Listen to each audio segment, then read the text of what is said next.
galera, beleza? Para honra e glória do nosso Jesus Cristo, estamos aqui no dia 18 de 365, nessa história maravilhosa que mudou a humanidade.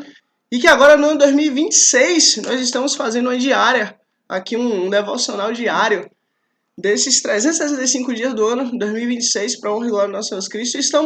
Estamos hoje no dia 18 de 365 no livro de Êxodo, capítulo 19, e let's bora que Deus é bom, que importa. Inclusive, se você chegou aqui agora, já se inscreve para amanhã, dia 19, você receber a notificação do dia de amanhã, em nome de Jesus, né? Dia 19, se Deus quiser. E curte aqui também para poder chegar em mais pessoas, porque assim, tudo que eu posso fazer, eu estou fazendo aqui agora. Mas eu não posso fazer mais nada do que eu estou fazendo aqui. Então, assim, o reino dos céus, Cristo, o reino do Senhor, ele é sobre você até chegar em você. Mas a partir do momento que ele chega em você, ele já não é mais sobre você. Mas é sobre o próximo. Deus usando sua vida para alcançar o próximo. Então, assim, curte aqui para chegar em mais gente. Let's bora que Deus é bom, que importa. E vamos lá por causa do horário correndo. Êxodo capítulo 19. Israel chega ao Monte Sinai. E aqui, esse capítulo aqui é um capítulo muito lindo, porque assim, é Deus se casando com o povo. Inclusive, para honra e glória do nosso Jesus Cristo, nós temos até um vídeo, Casamento no Deserto, que é literalmente sobre esse contexto, né? Mas aqui a gente vai ver, não tão profundo, né, para honra e glória do nosso Jesus Cristo, como foi o vídeo, que já tem algum tempo, inclusive, mas a gente vai ver de forma resumida, né, como foi que se deu esse casamento. E o interessante é o seguinte, é que sempre quando a gente pensa em casamento, quando a gente pensa nessa cerimônia, a gente sempre pensa algo lindo, maravilhoso, um ambiente fantástico, um ambiente repleto de coisa bonita, de coisa bela. A gente sempre remete a esse tipo de pensamento, né? Desse ato tão solene e de uma situação tão maravilhosa. E que, para quem não casou ainda, eu digo uma coisa, em nome de Jesus, espera no Senhor sem desistir, porque por graça e misericórdia, no momento que Ele quiser, assim vai ser. E para os casados, para a honra e glória do nosso Jesus Cristo, que para a honra e glória do nosso Jesus Cristo, o Senhor me deu essa graça, graças a Deus, eu digo uma coisa também, todos os dias, levante um altar a Deus, erga um altar ao Senhor e glorifique ao nome do Senhor, porque assim, de nada adianta você buscar alguém, viver com alguém, mas todos os dias você não buscar cultivar isso que Deus fez. Então, assim, é um ato de conquista, né? Até o momento de se casar e tal. Mas todos os dias precisa ser reconquistado, digamos assim. Então, invista tempo no seu relacionamento, invista tempo na sua família. E justamente todo esse contexto, aquilo que eu estou falando, é exatamente o que está acontecendo. É Deus se casando com o seu povo. É Deus se casando com aquele que Deus elegeu. É Deus se casando com aquele povo que seria reconhecido como o povo de Deus. Interessante é que das nações que existiram na Terra, tipo 99% delas, ninguém nem lembra o nome. Mas uma nação, uma tribo de 70 pessoas que desceu até o Egito, essa tribo é lembrada. Essa tribo Deus conhece e essa tribo é lembrada como o povo de Deus, a nação da Bíblia. Então, vamos lá, vamos ler esse casamento, né, para honra e glória do nosso Jesus Cristo. Êxodo capítulo 19, versículo 1. No dia que se completaram 3 meses em que os israelitas haviam saído do Egito, chegaram ao deserto de Sinai. Depois de saírem de Refidim, entraram no deserto de Sinai, e Israel acampou ali, diante do monte. E aí você vê, depois de 90 dias que eles saíram ali do Egito, 3 meses. Logo Moisés subiu ao monte para encontrar-se com Deus. E aí você vê, para encontrar-se com Deus. Olha, Moisés, ele tinha intimidade com Deus. Intimidade essa que foi adquirida ao longo do tempo. Intimidade essa que foi construída. E isso a gente tem que lembrar, porque assim, Deus é um Deus de construção. Deus ele pode instalar o dele e tudo ser feito. Mas para essa terra, para essa vida, ele sempre mostra que tudo existe um processo. E que temos que entender e dar tempo a esse processo. Enquanto logo Moisés subiu ao monte para encontrar-se com Deus. E o Senhor o chamou do monte dizendo: diga aos israelitas e aos descendentes de Jacó e declarem aos israelitas. Olha o que você vai dizer. Vocês viram o que fiz no Egito e como os transportei sobre as asas de águias e os trouxe junto a mim. Você vê, vocês viram o que eu fiz. Agora, se me obedecerem fielmente e guardarem minha aliança, vocês serão o meu tesouro pessoal. Você vê, vocês serão o meu tesouro pessoal. Nossa, é Deus falando, vocês serão o meu tesouro. Dentre todas as nações, embora toda a terra seja minha, vocês serão para mim um reino de sacerdotes, uma nação santa. Essas são as palavras que você dirá aos israelitas. E aí você vê, Deus falando, apesar de toda a terra ser minha, vocês serão diferentes. Vocês serão o meu povo. Vocês serão minha joia, no meio de todos. Moisés voltou e convocou as autoridades do povo e lhes expôs tudo o que o Senhor havia lhe mandado de falar. O povo todo respondeu unânime: faremos tudo o que o Senhor ordenou.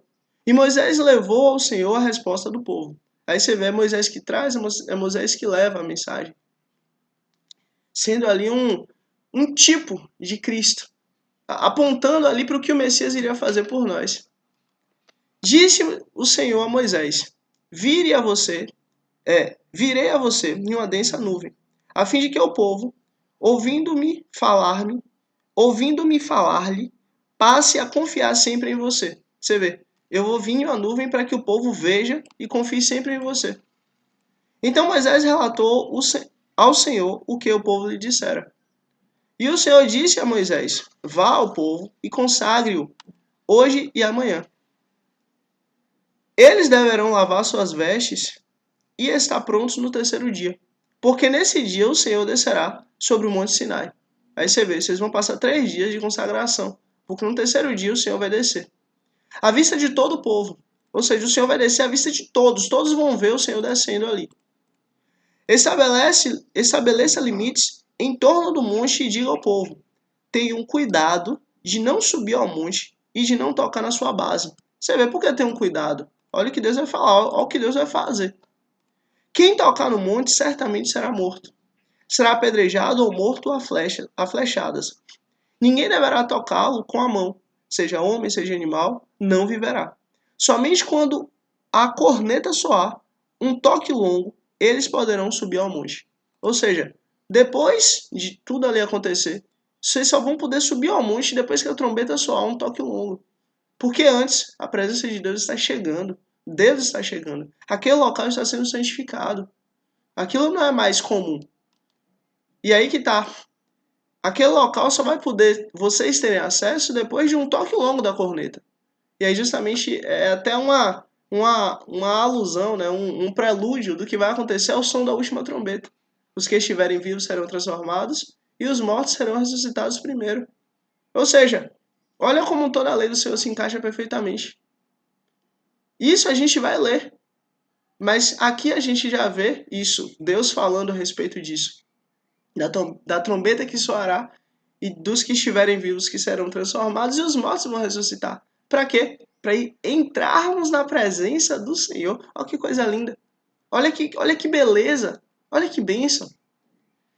Versículo 14. Tendo Moisés descido do monte, consagrou o povo, e eles lavaram as suas vestes. Disse ele então ao povo: preparem-se para o terceiro dia, e até lá não se cheguem à mulher. Ou seja, estejam santos, estejam preparados, porque vai ser um dia solene, porque vai ser um ato solene, porque vai ser um momento solene. Estejam prontos, estejam preparados, porque vai ser um dia totalmente diferente de todos os outros. Ao amanhecer do terceiro dia, houve trovões e raios. Uma densa nuvem cobriu o monte e a trombeta ressoou fortemente. Todos no acampamento tremeram de medo. Moisés levou o povo para fora do acampamento para encontrar-se com Deus. E eles ficaram ao pé do monte. O monte Sinai estava coberto de fumaça, pois o Senhor tinha descido sobre ele em chamas de fogo. Você vê, o Senhor tinha descido sobre o monte Sinai em chamas de fogo. Imagina o monte Sinai pegando fogo. Fogo, fogo, fogo. E raio. Meu Deus. Dele subia fumaça, como de uma fornalha. Todo o monte tremia violentamente. Aí você vê, o monte Sinai, fogo, fumaça e tremedeira. Imagina que cenário terrível. E raio. Dele subia fumaça como de uma fornalha. E todo o monte tremia violentamente. E o som da trombeta era cada vez mais forte. Então Moisés falou, e a voz do Senhor lhe respondeu: o Senhor desceu do topo do monte Sinai e chamou Moisés para o alto do monte. Moisés subiu. Você vê, Moisés estava tão assim, alinhado com Deus, estava tão alicerçado com Deus, estava tão firme com o Senhor, que no meio desse cenário tão terrível, Moisés foi chamado e ele subiu. Por quê? Porque o contato, a intimidade, vai fazendo com que a gente vai se acostumando com quem Deus é. E esse costume faz com que em nós seja mudado quem somos. Ou seja, Moisés não tinha mais medo. Moisés agora já tinha conhecimento de quem Deus é. E pelo fato de Moisés conhecer ele, foi tranquilo, Moisés subiu. E o Senhor lhe disse: desça e alerte o povo que não ultrapasse os limites. Alerte ao povo que não ultrapasse os limites. Foi Deus que estabeleceu. Para ver o Senhor, e muitos deles pereçam. Mesmo os sacerdotes que se aproximarem do Senhor devem consagrar-se, senão o Senhor os fulminará. Ou seja, tome cuidado. Preste atenção, lembre dos limites. Por quê? Porque os limites foram colocados para a proteção de vocês. Moisés disse ao Senhor: o povo não pode subir ao monte Sinai, pois tu mesmo nos avisaste. Estabeleça o limite em torno do monte Sinai e declare o santo. O Senhor respondeu: desça e depois torne a subir, acompanhado de Arão. E aí você vê, desça e depois torne a subir. Eu tinha que ter muita fé, né? Para poder estar nesse vai e vem do mundo espiritual, digamos assim. E agora acompanhado de Arão. Será que Arão tinha a mesma fé que Moisés tinha? Será que Arão tinha o mesmo espírito que Moisés tinha? Por exemplo, Arão não foi chamado para a presença de Deus sozinho até então, né? Ou pelo menos Deus estava em cima do monte e chamou Arão e depois chamou Moisés, não. Mas Deus falou o quê? Eu vou falar tudo com você e você vai falar com Arão. Olha, Deus ensina a hierarquia. E cabe a nós honrarmos a hierarquia. Porque assim Deus ensina. Acompanhado de Arão. Quando os sacerdotes e o povo quanto aos sacerdotes e o povo, não devem ultrapassar o limite para subir ao Senhor. Senão o Senhor os fulminará. Ou seja, mantenha o limite. Então Moisés desceu e avisou o povo. Versículo 20, Êxodo, versículo 20. E Deus falou todas essas palavras. E agora isso aqui é muito lindo. Isso aqui é Deus trazendo sua lei. Isso aqui é Deus mostrando sua lei. Isso aqui é Deus se apresentando ao povo. Eu sou o Senhor, o teu Deus. E aí você vê, ele diz, eu sou o Criador, o Todo-Poderoso, o Rei dos Reis. Mas eu não sou apenas o Senhor, o Todo-Poderoso, Rei dos Reis. Mas eu sou o Senhor, o Todo-Poderoso, Rei dos Reis, que sou o Deus que sou o Rei, que sou o Deus de vocês. Ou seja, é Deus declarando que Ele é o nosso Deus. Isso muda tudo, porque assim, uma coisa sou eu, você falar, olha, Deus é o meu Deus. Beleza, a gente pode declarar isso e glória a Deus por isso. Outra coisa é Deus vir até nós e falar, olha, eu sou o teu Deus. Foi o caso. Eu sou o Criador, o Todo-Poderoso, o Soberano, e eu sou o Deus de vocês. Olha que coisa linda. Que te tirou do Egito e da terra da escravidão. Olha Deus mostrando quem Ele é. Olha Deus mostrando sua identidade. Olha Deus mostrando aquilo que Ele fez e faz. E aquilo que Ele estava mostrando. Olha Deus se revelando mais uma vez, não só a Moisés, mas a todo o povo. Eu sou o Senhor teu Deus, que te tirou do Egito, da terra da escravidão. Não terás outros deuses diante de mim. Olha Deus deixando claro a lei dele. Primeiro mandamento, não terás outro Deus diante de mim. Não terás outro Deus além de mim. Não terá outro Deus, ponto. Por quê? Porque eu sou o Deus Todo-Poderoso. E quando Deus ele fala isso, ele não está falando apenas de deuses que a gente consegue entender. Mas ele está falando de tudo que a gente confia. Se você confia na sua capacidade, se você confia em alguém, se você confia em uma ferramenta, se você confia em qualquer coisa, sinto muito. Você tem aquilo como Deus. Deus não quer que você confie em qualquer outra coisa, mas Deus quer que você confie nele, em quem ele é. E justamente dentro dessa realidade é que ele quer que a gente viva. Olha, vou dar um exemplo simples. Digamos que você tem um carro. E aí você fala, eu vou do ponto A ao ponto B. Porque eu confio que meu carro vai me levar do ponto A ao ponto B. Acredite, o próprio Deus, ele vai colocar a mão sobre o carro e vai fazer com que alguma coisa errada dê com o carro. Sabe por quê? Porque a sua confiança não estava em Deus, mas sua confiança estava no carro. Então, assim, não creia, não acredite, não deposite a sua fé em coisas, mas sim em Deus. Porque Deus tudo pode, Deus é soberano. A honra e a glória seja dada a Ele. A minha confiança, a minha esperança, a minha fé está nele, não em qualquer coisa. E tudo que eu coloco em fé, já era. Eu tiro o poder de Deus da minha vida. Mas tudo, sempre que qualquer dificuldade acontece, eu falo, Deus proverá. Acabou. É Ele que resolve. Acabou. É isso que Deus nos ensina. Eu sou o Senhor teu Deus que te tirou da terra do Egito, da escravidão. Não terás outros deuses diante de mim. Ou seja, não confie em outras coisas além de mim. Só confia em mim. E aí você vê, versículo 4. Não farás para ti nenhum ídolo, nenhuma imagem de qualquer coisa no céu, na terra ou nas águas debaixo da terra. Ou seja, não confie em nada. Só existe eu como seu Deus. Eu sou a vida. E eu dou a vida para quem confia em mim, para quem crê em mim, para quem me segue. Eu sou o Senhor teu Deus. Sou eu que te livro, sou eu que te cuido, sou eu que te protejo, sou eu que te provejo. Sou eu que livro quem você é. Sou eu que cuido de você. Não te prostrará diante deles, nem lhe prestará culto a qualquer coisa que não seja Deus. Porque eu, o Senhor, teu Deus, sou o Deus zeloso. Ou seja, sou um Deus que cuida, sou um Deus que olha, sou um Deus que protege, sou um Deus que está perto, sou um Deus que sente seu cheiro, sou um Deus que te conhece na sua intimidade. E sou um Deus que não aceito que você tenha outros deuses. Só a mim. Acabou. Que castiga os filhos pelo pecado de seus pais até a terceira e a quarta geração. Aí você vê. Ele diz que ele é um Deus todo-poderoso, que nos ama, que nos protege, que é soberano. Mas que castiga os filhos pelo pecado dos pais até a terceira e a quarta geração. Daqueles que me desprezam. Olha, a gente não seguir a Deus. A gente não buscar a Deus. A gente não se curvar perante o Senhor. Traz consequências para os nossos filhos, para os nossos netos e até para os nossos bisnetos. Sabe por quê? Porque Deus é um Deus zeloso. Aquilo que a gente planta, a gente vai colher. A gente vai sofrer. Seja algo positivo, seja algo negativo. A gente vai receber aquilo que a gente plantou. Mas a graça de Deus e a misericórdia de Deus é tão grande, mas tão grande, mas tão grande, mas tão grande, que olha o que ele fala, justamente para aqueles que o buscam, que o adoram, que o servem. Castigo até a terceira e a quarta geração. Terceira e quarta geração daqueles que o desprezam, certo? Terceira e quarta geração. Mas trato com bondade. Mas trato com bondade. Trato com bondade até 1000 gerações. Aos que me amam e obedecem aos meus mandamentos.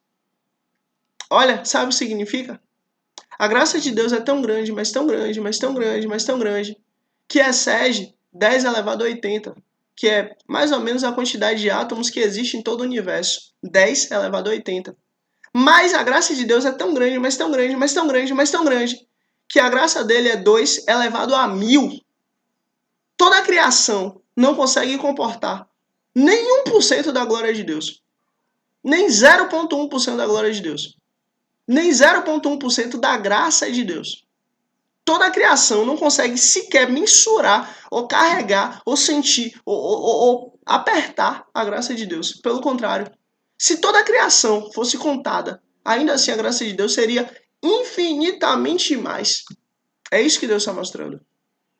Então, assim, independente da sua falha, independente do seu erro, independente do que você passou, viveu, do que os seus descendentes, né, do que os seus ascendentes passaram, viveram, olha, a graça de Deus é muito superior. Muito superior justamente ao ponto de encobrir todo o pecado. E não só encobrir, mas pagar todo o pecado. Vamos continuar por causa do horário. E aí Deus já traz uma nova instrução, um novo mandamento, uma nova lei. Não tomarás o nome do Senhor teu Deus, não tomarás em vão o nome do Senhor teu Deus, pois o Senhor não deixará impune quem tomar o seu nome em vão. Ou seja, não use o nome de Deus de qualquer maneira. Toda vez que você fala alguma coisa negativa, você está tomando o nome dele em vão. Porque o nome dele é eu sou. Então sempre use o eu sou para algo positivo. Eu sou temente a Deus, eu sou misericordioso, eu sou ajudador, eu sou próspero, eu sou feliz e grato. Use sempre o eu sou para glorificar quem Deus é. Nunca para poder menosprezar, se menosprezar. Porque você tem imagem de Deus. Jamais amaldiçoe seu irmão. E muito menos você. Porque você tem imagem de Deus. Nunca use o nome de Deus em vão. Lembra-te do dia de sábado para santificá-lo. E aí você vê que coisa linda. Olha, quando Deus ele fala a respeito do sábado, ele não está falando literalmente sobre o sábado, no sábado calendário nosso. Inclusive, nosso calendário está errado. Ele é um calendário que foi criado por associações e tal. Mas o calendário real judaico é um calendário lunar. Inclusive um calendário lunar que eles, até hoje, eles buscam, de certa maneira, seguir. Mas até esse calendário é difícil de seguir, porque tem algumas questões de tempo e data que, enfim. Mas fato é, você vai trabalhar 6 dias e no 7º você vai descansar. Vai ser um dia que você vai dedicar ao Senhor. Vai ser um dia que você não vai mexer com o negócio, vai ser um dia que você não vai mexer com o trabalho, vai ser um dia que você não vai mexer com nada fora do que seja para o Senhor. Vai ser um dia que você vai dedicar única e exclusivamente ao Senhor. Ah, mas eu preciso trabalhar. Deus proverá. Ah, mas eu preciso fazer isso e aquilo. Deus proverá. Ou você faz antes ou você faz depois. Mas no sábado você vai dedicar ao Senhor. Vai ser um dia especial. Vai ser um dia que sua comida você vai comer dedicada totalmente ao Senhor. Vai ser um dia que você vai viver totalmente dedicado ao Senhor. Vai ser um dia que você vai passar com sua família dedicada ao Senhor. Aí você fala, ah, mas todos os dias eu já faço isso. Ótimo. Continue. Tenha um dia para fazer algo diferente. É um dia diferente. Não é um dia comum, é um dia diferente. Não é um dia cotidiano, é um dia diferente. Não é um dia medíocre, é um dia diferente. É isso que Deus está mostrando. Tenha um dia diferente. A cada 6 dias você vai tirar um dia diferente. É isso que Deus está nos mostrando e ensinando. Trabalhará 6 dias e neles fará todos os seus trabalhos. Ou seja, todas as coisas. Você vai cuidar de coisas fora de casa, dentro de casa, tudo. O que envolve dinheiro, o que não. Enfim, você vai mexer com tudo. Mas no sétimo dia é o dia. Mas o sétimo dia é o sábado dedicado ao Senhor, o teu Deus. Nesse dia não farás trabalho algum. Nem tu, nem teus filhos ou filhas, nem teus servos ou servas, nem teus animais, nem os estrangeiros que morarem em suas casas. Pois em 6 dias o Senhor fez os céus e a terra, o mar e tudo que nele existe. Mas no sétimo dia descansou. Portanto, o Senhor abençoou o dia. Portanto, o Senhor abençoou o sétimo dia e o santificou. Ou seja, se o próprio Deus abençoou e santificou o dia e fez esse dia ser um dia diferente, que inclusive é chamado de dia do desfrute, o dia do desfrutar, o dia do descansar, o dia do aproveitar, quem somos nós para fazermos diferente? Aí você pode falar, mas eu trabalho tipo assim, sábado, né? No dia de sábado, antes do domingo, digamos assim, eu trabalho. Tudo bem, tire no domingo. Ah, mas no domingo eu trabalho, tira na segunda. Você vai ter que ter um dia de folga. Nesse dia de folga você tira o sábado. A regra é essa. Você sempre vai ter que tirar um dia para você descansar. Você sempre vai ter que tirar um dia para você poder desfrutar. Desfrutar de quê? Da presença de Deus na sua vida. Da graça de Deus na sua vida. Essa graça abundante, absurda, excelente, você vai ter que desfrutar dela. Por quê? Porque assim Deus estabeleceu. Nós precisamos disso. Vamos continuar por causa do horário. Outro mandamento: honre teu pai e tua mãe, a fim de que tenhas vida longa na terra em que o Senhor teu Deus te dá. Você vê, honrar pai e mãe é um mandamento que tem promessa. Se você honra, só em honrar já está ótimo. Mas você honra e você tem o que? Vida longa. Olha que coisa linda. Você honra e você ganha vida longa. Você quer viver muito? Honre seu pai e sua mãe. Simples, foi Deus que disse. Aqui, Deus falou. Versículo 12: honre teu pai e tua mãe, a fim de que tenhas vida longa na terra que o Senhor teu Deus te dá. Acabou. Olha que coisa linda. Só em honrar. Se Deus falasse honre teu pai e tua mãe, acabou. Só isso aí já basta. Mas ele ainda foi mais além. A fim de que tenha vida longa na terra que o Senhor, o teu Deus, te dá. Entendeu? Honra teu pai e tua mãe. Não matarás. E olha, quando ele fala não matarás, ele está deixando muito claro. Não tire a vida, não assassinarás. Porque uma coisa é matar, outra coisa é assassinar. Matar pode acontecer. Às vezes uma legítima defesa pode ocorrer. A pessoa não tinha vontade, a pessoa não tinha desejo, não era objetivo da pessoa tirar a vida de outra pessoa. Mas na situação aconteceu. Agora, assassinar é o contrário. Assassinar, a pessoa a sangue frio tira a vida de inocente. Deus é contrário ao assassinar. Deus não permite o assassinar. Tanto que, para honra e glória de nossas Cristo, nós vamos ler um pouquinho na frente, que Deus fala assim, que se alguém entra na sua casa durante o dia, não mate essa pessoa, não tire a vida dessa pessoa. Faça de tudo para que essa pessoa seja presa e condenada. Leve essa pessoa aos tribunais, leve essas pessoas às autoridades da sua região, para que elas venham a dar uma punição para essa pessoa. Agora, se essa pessoa for pega de noite, a situação já é diferente. Por quê? Porque, infelizmente, de noite você já não vai ter essa condição de levar até os tribunais. Essa pessoa pode fugir. Essa pessoa já vai chegar no seu momento de vulnerabilidade. Ou seja, ela já não está mais sendo, digamos assim, já não está tendo tanta inocência. Já durante o dia, não. Ela ainda está tendo uma certa inocência. Fato é, não tire a vida de um inocente. E essa tirar a vida não é só fisicamente, mas é espiritualmente também. Às vezes, a gente pode falar alguma coisa de alguém que mata a reputação da pessoa. A gente, às vezes, pode falar alguma coisa que mata os sonhos das pessoas. A gente, às vezes, pode tirar um desejo, um sonho que a pessoa tem. Olha, Deus é contrário a tudo isso. Ame seu irmão, respeite seu irmão. Ame seu irmão ao ponto dele talvez nem entender, mas assim, de você saber que o que você está fazendo por ele, você está fazendo por Deus. É isso que Deus está mostrando. Por isso que quando Jesus ele vem e fala, olha, os mandamentos resumem em dois. Amar o Senhor sobre todas as coisas e ao próximo como a ti mesmo. Porque isso tudo Jesus resume para que a gente possa vir a entender de forma simples. Vamos continuar por causa do horário. Não adulterarás, isso aqui é óbvio, né? Se você tem um relacionamento com alguém, olha, morra com aquilo. Tenha aquele relacionamento até o fim. Jamais busque coisas fora. Jamais busque coisas além. Jamais busque fazer algo diferente, porque assim, foi Deus que estabeleceu. Infelizmente ou felizmente, você está nessa situação. Chegue para a pessoa, converse com a pessoa, se abra para Deus, se abra para o Senhor. Peça a Ele para arrancar esse espírito maligno, satânico do seu coração. Porque isso é coisa do diabo, isso vai te levar para o inferno. E o pior, vai fazer com que outra pessoa talvez possa ir também. Então, assim, tenha misericórdia da outra pessoa e tenha misericórdia de você. Peça misericórdia a Deus. E Deus vai mudar quem você é. Por isso que é tão importante a figura, por exemplo, de um pastor. Porque você vai chegar para o pastor e aí você vai falar coisas que estão passando, coisas que você está vivendo, coisas que você tá passando e que podem levar a isso. E essa pessoa vai orar por você, vai te ouvir, vai falar com você, vai te ajudar. Então busque pessoas que você vê a presença de Deus. Busque pessoas que estão ali ensinando a lei do Senhor, para que essas pessoas possam te ajudar, para que essas pessoas possam te aconselhar, para que essas pessoas possam, olha, eu não sei qual a área que você tem de problema. Tipo, eu tô falando de você direto. Eu não sei qual a sua área de problema. Tem alguns que têm problema de matar, outros têm problema de adulterar, outros têm problema de furtar, enfim. Outros têm problema de falar o que não é verdade, enfim. Mas Deus sabe. E a partir do momento que você compartilha com alguém que você vê a presença de Deus ali, essa pessoa vai te ajudar. E vamos seguir por causa do horário.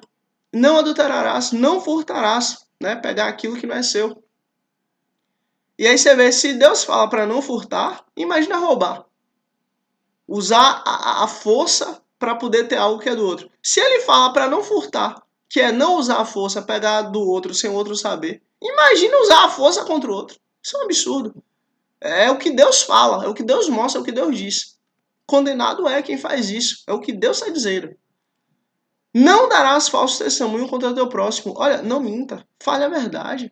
Fale sempre a verdade. Doa quem doer. Gostou, não gostou, a realidade é essa. Ponto, acabou. Não queira a validação do outro. Porque assim, às vezes quando a pessoa fala o que não é a verdade, ela está falando aquilo que não é verdade porque talvez a realidade para ela é algo muito pequeno, muito superficial, muito bobo. Aí a pessoa inventa coisas que não existem. Olha, não queira a validação do outro, não. Queira viver em paz com Deus. Quando você mente, você não está mentindo para o outro, você está mentindo para Deus. Não queira falar o que não é. Fale o que é. É isso mesmo. É. Gostou, gostou. Não gostou, problema seu. Acabou. Fale a verdade. Só a verdade. Nada além. Nada mais. Não cobiçarás a casa do teu próximo. Isso aqui é muito sério.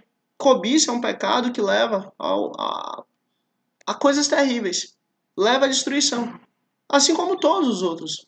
Mas você vê, Deus ele tem Deus ele mostra que é de dentro para fora. Primeiro começa a primeiro começa a entendermos quem Deus é, para depois começamos a entender os nossos relacionamentos, a nossa vida, e agora Deus entra na propriedade privada. Agora Deus começa a nos mostrar e entendermos a propriedade privada. Olha, respeite o que é do outro. Cuide do que é do outro. Olha, tipo assim, não busque o que é do outro. O que é do outro, não é seu, ponto. Não fique cobiçando o que é do outro. Respeite a propriedade privada. É o que Deus está ensinando aqui. Respeite a propriedade privada. Ponto.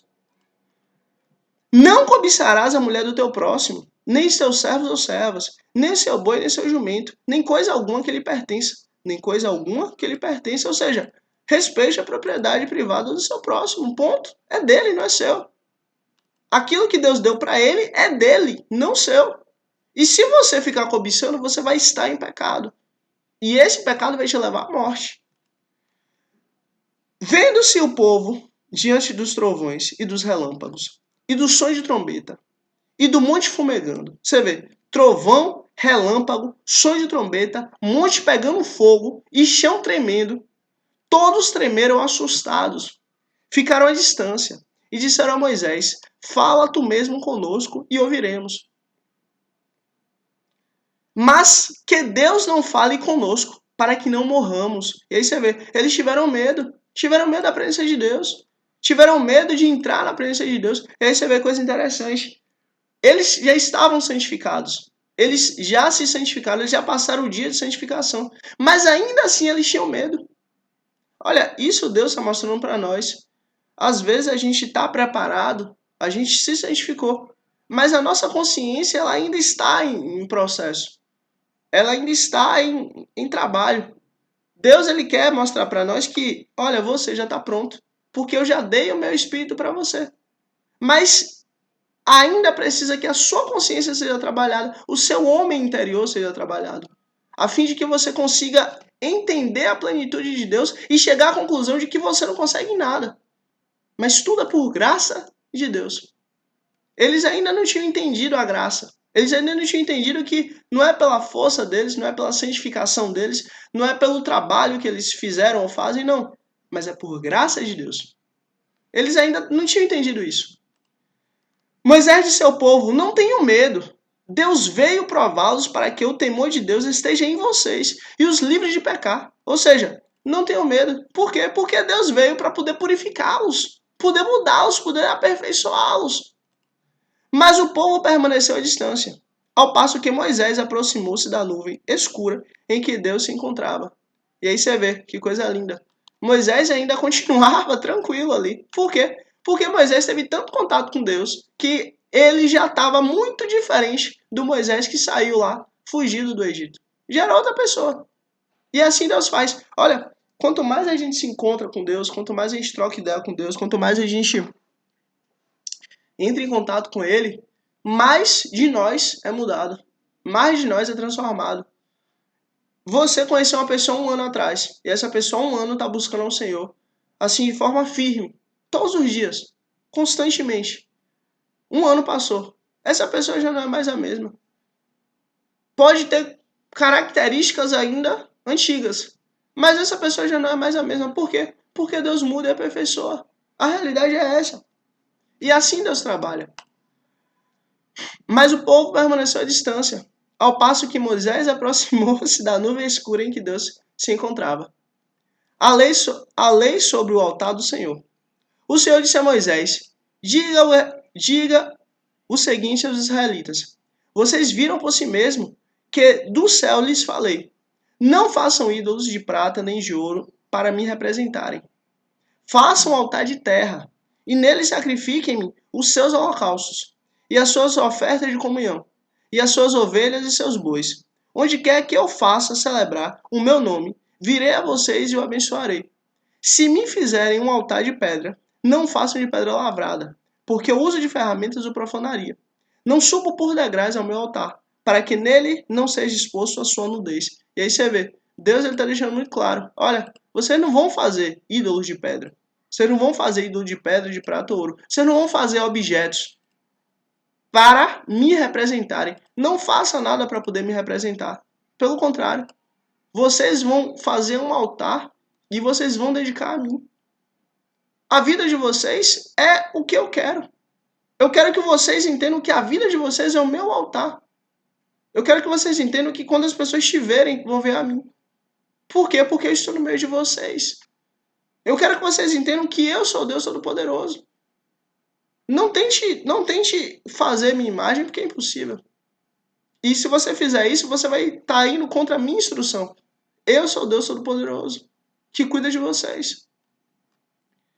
Êxodo capítulo 21. São essas as leis que você proclamará ao povo. Se você comprar um escravo hebreu, ele o servirá por 6 anos.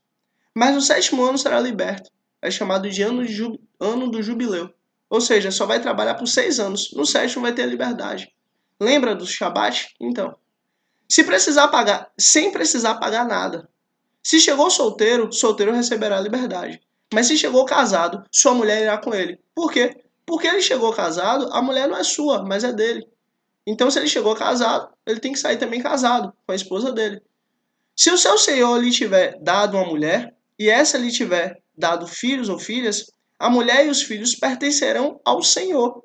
Somente o homem sairá livre. Por quê? Porque não foi ali, não fez parte do acordo.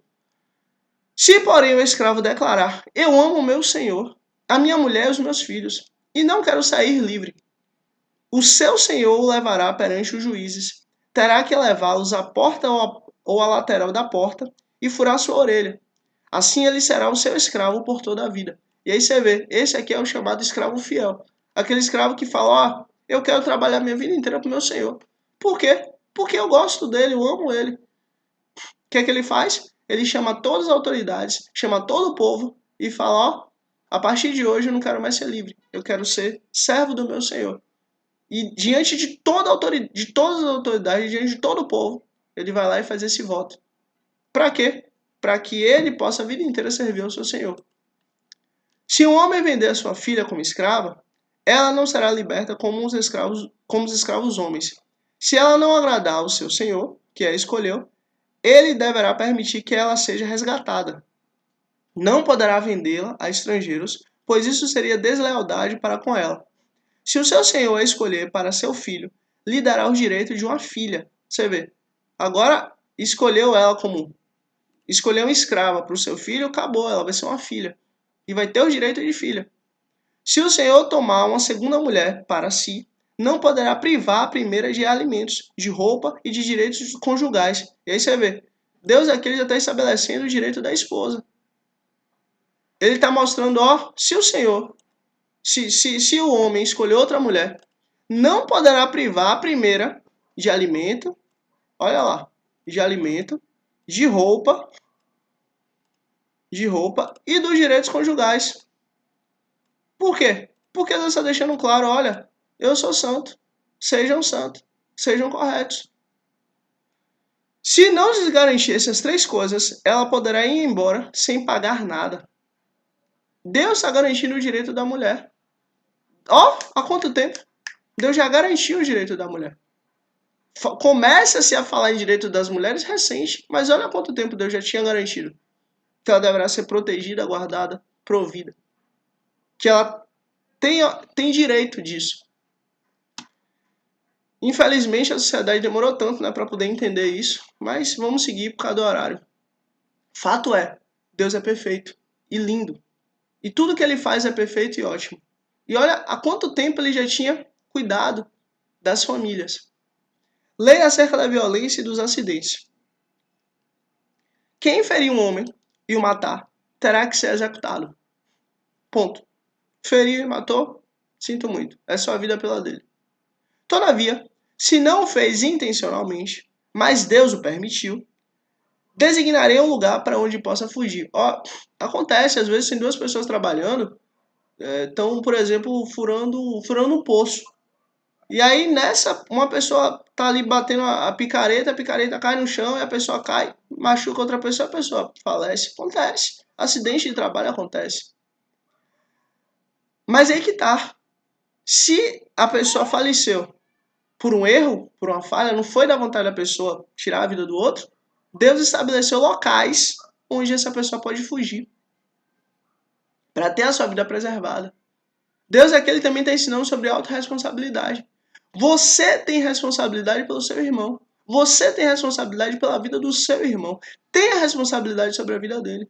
Você tem a responsabilidade sobre a sua vida e sobre a vida do seu irmão. Mas se alguém tiver planejado matar o outro deliberadamente, tire-o até mesmo do meu altar e mate-o. Ou seja, se teve intenção, mate. Mas se não teve, deixe que ele fuja. Quem agredir o próprio pai ou a própria mãe terá que ser executado. Cadê a honra ao Senhor? Cadê a honra aos pais? Se agredir os pais, não teve honra. Aquele que sequestrar alguém e vendê-lo ou apanhado com ele em seu poder terá que ser executado. Olha, ninguém deverá obrigar ninguém a ser escravo. Não existe isso. Quem quiser fazer outras pessoas de escravo terá que ser executado. Quem amaldiçoar seu pai ou sua mãe terá que ser executado. Se dois homens brigarem e um deles ferir o outro com uma pedra ou com um punho, e o outro não morrer, mas cair de cama, aquele que o feriu será absorvido. Se o outro se levantar e caminhar com o auxílio de uma bengala, todavia, ele terá de indenizar o homem ferido pelo tempo em que este perdeu e responsabilizar-se por sua completa recuperação. Ou seja, tem a responsabilidade com o outro. Se acontecer de você brigar com o outro, não busque a violência, não busque a maldade, não busque machucar o outro. Brigou ali, aconteceu, beleza, resolve ali, acabou. Mas se a pessoa chegar a, a um ímpeto maior de ir à violência física, o outro vai ter que responder. Se alguém ferir seu escravo ou sua escrava com um pedaço de pau e como resultado o escravo morrer, será punido. Mas se o escravo sobreviver 1 ou 2 dias, não será punido, visto que é a sua propriedade. Se homens brigarem e ferirem uma mulher grávida e ela der à luz prematuramente, não havendo, porém, nenhum dano sério, o ofensor pagará a indenização que o marido daquela mulher exigir, conforme a indenização dos juízes. Mas se houver danos graves, apenas será vida por vida, olho por olho, dente por dente, mão por mão e pé por pé. Queimadura por queimadura, ferida por ferida, contusão por contusão. Ou seja, tem a responsabilidade com o outro. Se alguém ferir o seu escravo ou sua escrava no olho e o cegar, terá que libertar o escravo como uma compensação pelo olho. Se quebrar um dente de um escravo ou de uma escrava, terá que libertar o escravo como compensação pelo dente. Se um boi chifrar um homem ou uma mulher, causando-lhes a morte, o boi terá que ser apedrejado até a morte, e a sua carne não poderá ser comida, mas o dono do boi será absorvido. Se todavia o boi costumava chifrar o dono, e o dono ainda que alertado não o manteve preso, e o boi matar um homem ou uma mulher, o boi será apedrejado e o dono também terá que ser morto. Ou seja, tem a responsabilidade, tanto com suas coisas quanto com as coisas que estão sob a sua autoridade. Tem a responsabilidade.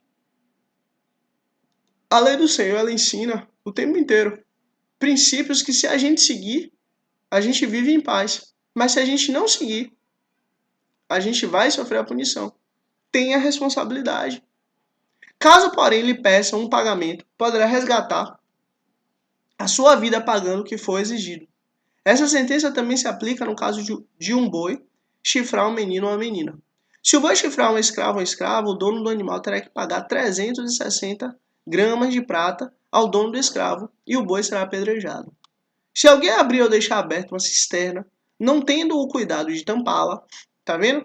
Falta de responsabilidade. As pessoas que começam a fazer uma coisa e deixam e larga. Não faça isso. Começou uma coisa, termine. Começou, termine. E um jumento ou um boi nela cair, o dono da cisterna terá que pagar o prejuízo, indenizando o dono do animal e ficará com o animal morto. Ou seja, tem a responsabilidade. Deus está ensinando o quê? Está ensinando um código de conduta. Está ensinando a você ter responsabilidade sobre sua vida e sobre a vida do próximo. Por quê? Porque nós compartilhamos a mesma terra. Então tenhamos responsabilidade um com o outro. Se o boi de alguém ferir o boi de outro e o matar, venderão um boi vivo e dividirão em partes iguais, tanto o valor do boi vivo como do animal morto. Contudo, se o boi costumava chifrar e o dono não manteve preso, este terá que pagar o boi por boi e ficará com o que morreu. Ponto. Tem a responsabilidade. É isso que Deus está nos ensinando. É isso que Deus nos ensina. Êxodo capítulo 22. Leis acerca da proteção da propriedade. Você vê, é Deus que define a propriedade. É Deus quem define a propriedade. É Deus quem estabelece a propriedade. É Deus quem cria a propriedade. Se alguém roubar um boi, uma ovelha, e abatê-lo, ou vendê-lo, terá que restituir 5 bois pelo boi e 4 ovelhas pela ovelha. Ou seja, se pegou um, vai ter que devolver 5 no lugar. Se o ladrão que for pego arrombando for ferido e morrer, quem feriu não será culpado de homicídio. Mas se isso acontecer depois do nascer do sol, será culpado de homicídio. Ou seja, se de noite acontecer de ser necessário usar ao que? A legítima defesa, que é o que Deus está mostrando aqui, ele não será culpado de homicídio. Mas se houver outra possibilidade de conter aquela grave ameaça e a pessoa não fez, ela vai ser culpada de homicídio. Deus, ele deixa muito claro uma coisa: nós precisamos ter responsabilidade sobre a vida.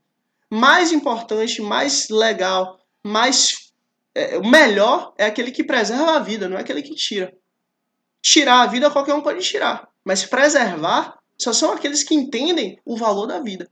Então preserve a vida. Deus não se agrada com a morte do ímpio. Então lembre-se disso sempre. Deus não se agrada com a morte do ímpio. Deixe com Deus. Cuide, confie na justiça que Deus dá. Confie na justiça do Senhor. Ponto. O ladrão terá que restituir o que roubou, mas se não tiver nada, será vendido para pagar o roubo. Se o que for roubado foi encontrado vivo em seu poder, seja boi, seja jumento, seja ovelha, ele deverá restituí-lo em dobro. Se alguém levar o seu rebanho para pastar num campo ou numa vinha e soltá-lo de modo que venha a pastar no campo de outro homem, fará restituição com o melhor do seu campo ou da sua vinha. Ou seja, a propriedade privada é do outro, não sua. Se você pegar o seu animal para pastar na propriedade do outro, você vai ter que restituir. Por quê? Porque a propriedade é dele e não sua. Se o próprio Deus respeita a propriedade privada, e se o próprio Deus institui a propriedade privada, quem somos nós para não respeitarmos e não cuidarmos da nossa propriedade privada e da propriedade privada do outro? Respeite a propriedade privada do outro. Respeite a sua propriedade privada. Se o fogo se espalhar, alcançar os espinheiros e queimar os feixes colhidos, ou o trigo plantado, ou até a lavoura toda, aquele que iniciou o incêndio restituirá o prejuízo. Tá vendo? Tem a responsabilidade. Você precisa ter a responsabilidade sobre si e sobre o outro. Se alguém entregar ao seu próximo prata ou bens para serem guardados, e estes forem roubados da casa deste, se o ladrão for encontrado, terá que restituí-lo em dobro. Mas se o ladrão não for encontrado, o dono da casa terá que comparecer perante os juízes, para que se determine se ele lançou mão dos bens de outro. Sempre que alguém se apossar de boi, jumento ou ovelha, roupa ou qualquer outro bem perdido, mas alguém disser, isso me pertence, as duas partes envolvidas levarão caso aos juízes. Aquele a quem os juízes declararem culpado, restituirá o dobro ao seu próximo.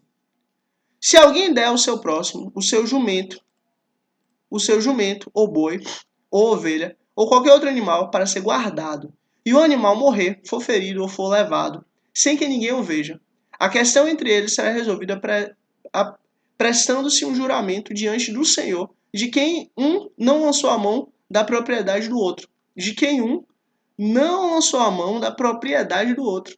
Tá vendo? Deus está instituindo tanto a propriedade quanto o direito. Tanto a propriedade quanto a responsabilidade da propriedade. É Deus que instituiu a propriedade privada. Acabou, foi Ele que criou, foi Ele que fez, foi Ele que gerou. O dono terá que aceitar isso e nenhuma restituição será exigida. Mas se o animal tiver sido roubado do seu próximo, este terá que fazer restituição ao seu dono. Se tiver sido despedaçado por um animal selvagem, ele trará como prova o que restou dele, e não terá que fazer restituição. Se alguém pedir emprestado ao seu próximo animal, e este for ferido ou morrer na ausência do dono, terá que fazer restituição. Mas se o dono estiver presente, o que tomou emprestado não terá que restituí-lo. Se o animal tiver sido alugado, o preço do aluguel cobrirá a perda. Ou seja, tem a responsabilidade. É o que Deus está mostrando aqui em diversos atos, diversas formas. A gente não vai entrar em cada relação dessa, em cada relação jurídica dessa, em cada relação de propriedade privada dessa, em cada relação direta dessa, por causa do horário. Mas assim, Deus está instituindo aluguel, Deus está instituindo venda, Deus está instituindo guarda, Deus está instituindo transporte, Deus está instituindo todas as partes privadas de uma relação direta. Mas se o dono estiver presente, o que tomou emprestado não restituirá. Porque ele viu o que aconteceu, ele entende que ali a propriedade privada dele foi perdida. Leis acerca da responsabilidade social.